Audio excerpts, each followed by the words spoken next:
झोपड़ी के द्वार पर बाप और बेटा दोनों एक बुझे हुए अलाव के सामने चुपचाप बैठे हुए हैं और अंदर बेटे की जवान बीवी बुधिया प्रसव वेदना में पछाड़ खा रही थी। रह रहकर उसके मुंह से ऐसी दिल हिला देने वाली आवाज निकलती थी कि दोनों कलेजा थाम लेते थे। जाड़ों की रात थी। प्रकृति सन्नाटे में डूबी हुई। सारा गांव अंधकार में लय हो गया था। घीसू ने कहा, मालूम होता है बचेगी नहीं। सारा दिन दौड़ते हो गया, जा देख तो आ। माधव चिढ़कर बोला, मरना ही है तो जल्दी मर क्यों नहीं जाती? देखकर क्या करूं? तू बड़ा बेदर्द है बे। साल भर जिसके साथ सुख चैन से रहा, उसी के साथ इतनी बेवफाई। तो मुझसे तो उसका तड़पना और हाथ पांव पटकना नहीं देखा जाता। मुझे वहां जाते डर लगता है। डर किस बात का है? मैं तो यहां ही हूं। ऐसा तुम ही जाकर देखो ना। अब मेरी औरत जब मरी थी तो मैं 3 दिन तक उसके पास से हिला तक नहीं। हाँ, और फिर मुझसे लजाएगी कि नहीं? जिसका कभी मुंह नहीं देखा उसका आज उधड़ा हुआ बदन देखूं, है? उसे तन की सुध भी तो ना होगी। मुझे देख लेगी तो खुलकर हाथ पांव भी न पटक सकेगी। मैं सोचता हूं कोई बाल बच्चा हुआ तो क्या होगा। सूंठ गुड़ तेल कुछ भी तो नहीं है घर में। वहीं अलाव के सामने अपनी धोतियां ओढ़कर पांव पेट में डाले सो रहे, जैसे 2 बड़े बड़े अजगर गेंडुलिया मारे पड़े हों, और बुधिया अभी तक कराह रही थी। सवेरे माधव ने कोठरी में जाकर देखा तो उसकी स्त्री ठंडी हो गई थी। उसके मुंह पर मक्खियां भिनक रही थी। पथराई हुई आंखें ऊपर टंगी हुई थी। सारी देह धूल से लथपथ हो रही थी। उसके पेट में बच्चा मर गया था। माधव भागा हुआ घीसू के पास आया। फिर दोनों जोर जोर से हाय हाय करने लगे और छाती पीटने लगे।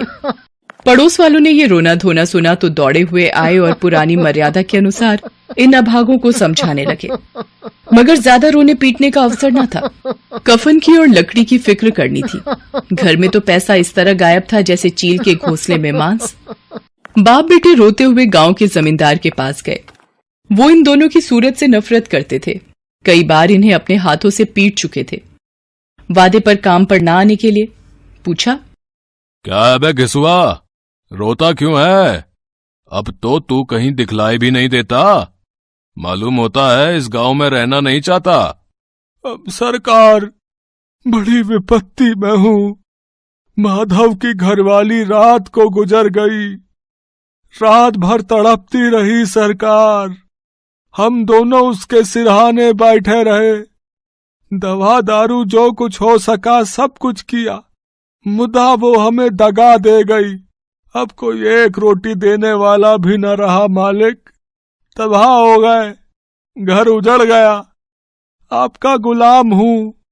अब आपके सिवा कौन उसकी मिट्टी पार लगाएगा? हमारे हाथ में तो जो कुछ था वो सब तो दवा दारू में उठ गया। सरकार की ही दया होगी तो उसकी मिट्टी उठेगी। आपके सिवा किसके द्वार पर जाऊं? जमींदार साहब दयालु थे, मगर घीसू पर दया करना काले कंबल पर रंग चढ़ाना था। जी में तो आया कह दें, लेकिन ये क्रोध या दंड देने का अवसर न था। जी में कुड़ते हुए 2 रुपए निकालकर फेंक दिए, मगर सांत्वना का एक शब्द भी मुंह से ना निकला। उसकी तरफ ताका तक नहीं, जैसे सिर का बोझ उतारा हो। जब जमींदार साहब ने 2 रुपए दिए तो गांव के बनिए महाजनों को इनकार का साहस कैसे होता? घीसू जमींदार के नाम का ढिंढोरा भी पीटना जानता था। किसी ने 2 आने दिए, किसी ने 4 आने। 1 घंटे में घीसू के पास 5 रुपए की अच्छी रकम जमा हो गई। कहीं से अनाज मिल गया, कहीं से लकड़ी, और दोपहर को घीसू और माधव बाजार से कफन लाने चले। बाजार में पहुंचकर घीसू बोला, लकड़ी तो उसे जलाने भर को मिल गई है। क्यों माधव? हाँ, लकड़ी तो बहुत है, अब कफन चाहिए। तो चलो कोई हल्का सा कफन ले लें। हाँ और क्या, लाश उठते उठते रात हो जाएगी। रात को कफन कौन देखता है? कैसा बुरा रिवाज है कि जिसे जीते जी तन ढकने को चीथड़ा भी ना मिले, उसे मरने पर नया कफन चाहिए।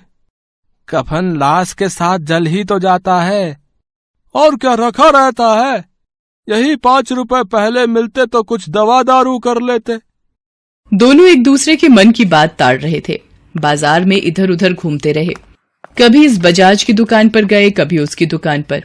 तरह तरह के कपड़े, रेशमी और सूती देखे, मगर कुछ जचा नहीं। यहां तक कि शाम हो गई। तब दोनों न जाने किस दैवी प्रेरणा से एक मधुशाला के सामने जा पहुंचे। वहां जरा देर तक दोनों असमंजस में खड़े रहे। फिर घीसू ने गद्दी के सामने जाकर कहा, साहू जी, एक बोतल हमें भी देना। दोनों बरामदे में बैठकर शांतिपूर्वक पीने लगे। कई कुज्जियां ताबड़तोड़ पीने के बाद दोनों सरूर में आ गए। घीसू बोला, दुनिया का दस्तूर है, नहीं लोग बांबनों को हजारों रुपए क्यों दे देते हैं? कौन देखता है परलोक में मिलता है या नहीं? बड़े आदमियों के पास धन है फूके, हमारे पास फूकने को क्या है? लेकिन लोगों को जवाब क्या दोगे? लोग पूछेंगे नहीं कफन कहाँ है? अबे कह देंगे कि रुपए कमर से खिसक गए, बहुत ढूंढा मिले नहीं।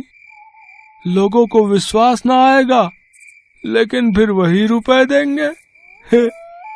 माधव आसमान की तरफ देखकर बोला, मानो देवताओं को अपनी निष्पापता का साक्षी बना रहा हो।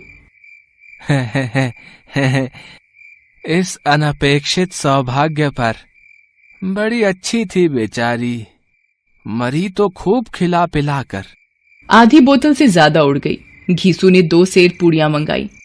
चटनी, अचार, कलेजियां। शराब खाने के सामने ही दुकान थी। माधव लपक कर 2 पत्तलों में सारे सामान ले आया। पूरा 1.5 रुपया खर्च हो गया। सिर्फ थोड़े से पैसे बचे रहे थे जैसे जंगल में कोई शेर अपना शिकार उड़ा रहा हो। न जवाबदेही का खौफ था, न बदनामी की फिक्र। इन सब भावनाओं को उन्होंने बहुत पहले ही जीत लिया था। घीसू दार्शनिक भाव से बोला, हमारी आत्मा प्रसन्न हो रही है तो क्या उसे पुत्र न होगा? जरूर से जरूर होगा। भगवान तुम अंतर्यामी हो, उसे वैकुंठ ले जाना। हम दोनों हृदय से आशीर्वाद दे रहे हैं। आज जो भोजन मिला वो कभी उम्र भर न मिला था। एक क्षण के बाद माधव के मन में एक शंका जागी। बोला, क्यों दादा, हम लोग भी एक ना एक दिन वहां जाएंगे ही। घीसू ने इस भोले भाले सवाल का कुछ उत्तर न दिया। वो परलोक की बातें सोचकर इस आनंद में बाधा न डालना चाहता था। जो वहां हम लोगों से पूछे कि तुमने हमें कफन क्यों नहीं दिया तो क्या कहोगे? कहेंगे तुम्हारा सिर। पूछेगी तो जरूर, तू कैसे जानता है कि उसे कफन न मिलेगा? तू मुझे ऐसा गधा समझता है? 60 साल क्या दुनिया में घास खोदता रहा हूँ है? उसको कफन मिलेगा और बहुत अच्छा मिलेगा। माधव को विश्वास न आया। बोला, कौन देगा? रुपए तो तुमने चट कर दिए। वो तो मुझसे पूछेगी, उसकी मांग में तो सिंदूर मैंने डाला था। कौन देगा, बताते क्यों नहीं? वही लोग देंगे जिन्होंने अबकी दिया। हाँ, अबकी रुपए हमारे हाथ न आएंगे। भरपेट खाकर माधव ने बची हुई पूड़ियों का पत्तल उठाकर एक भिखारी को दे दिया, जो खड़ा इनकी ओर भूखी आंखों से देख रहा था और देने के गौरव, आनंद और उल्लास का अपने जीवन में पहली बार अनुभव किया। घीसू ने कहा, ले जा, खूब खा और आशीर्वाद दे। जिसकी कमाई है वो तो मर गई, मगर तेरा आशीर्वाद उसे जरूर पहुंचेगा। रोए रोए से आशीर्वाद दो। बड़ी गाढ़ी कमाई के पैसे हैं।